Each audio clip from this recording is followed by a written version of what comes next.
จ้าเฮามามีอยู่ที่ในโรงในจอมหาเฮาให้สังลาข้ามีข่าวลีเตมาลาดออฮะข้าเลยยินคนหอคำและนั่งหอคำเขาอุบกันลองปางแขกเจ้าเฮาแลเจ้าใจอ่อนใน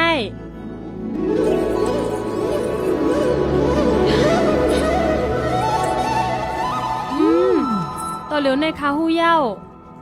ฮู้ไหนนะสูฮู้สังเป็นสังเลเจ้าเฮามาดินในกูวัน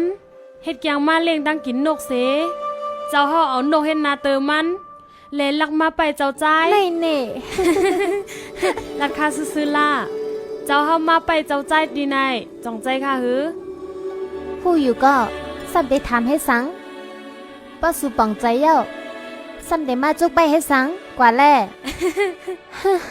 กว่าไกลๆนะเฮาสุกคุกจะได้ด้วยเนาะว่าสีธาตุเทวตาและญาสดทลาเขาก็อย่างหมดเย้าเฮาถูกหลีวนตากควบกูปันเขาเย้าโยในปีอัมมิตา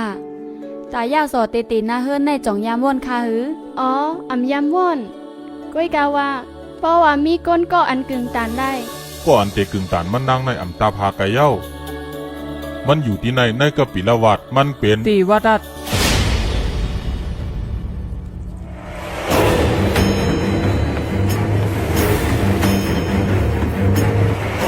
อ๋อ เจ้าเฮาอังลาจึงนั้นอำใจค่ะฮะข้าอุบจอมอูเขาอย่าเอิ้นในว่าเฮาเตอุบจอมปีอมิตาลองในปอมันมาถึงตีในเขาขาก็วนจังนั้นขายาวยุ่มว่าเจ้าเฮาตื้นเตตวกจื้อเตวัดดาดอ่อนตางเป็นลองเตเฮอำว่าจึงหือก็เย้าป้อว่าก็เป็นปีเตเย้า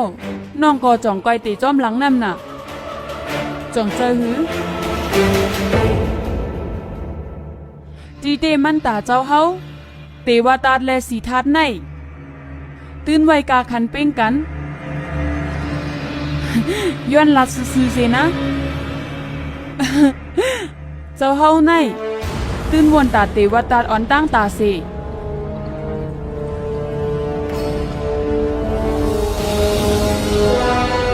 อย่ากุมนั่งอยู่แลสูลูกแลกว่าขอบใจเจ้าหอคำตั้งเจ้านั่งมาเฮสีแลอ๋อเจ้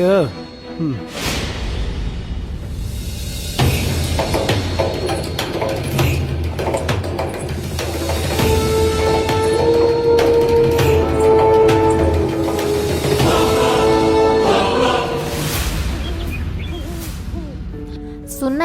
กลุ่มกินอยู่ติ๊กติ๊กสุป้อมไม่ใจตาเฮาเสียอีท่าสุอันกันกะห้องเจ้าใจมาอีกหนึ่งลูก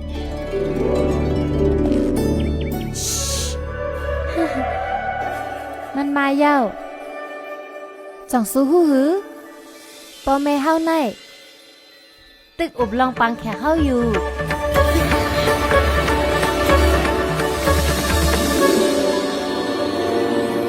เฮามาตาลาดข่าวลีวันสูใน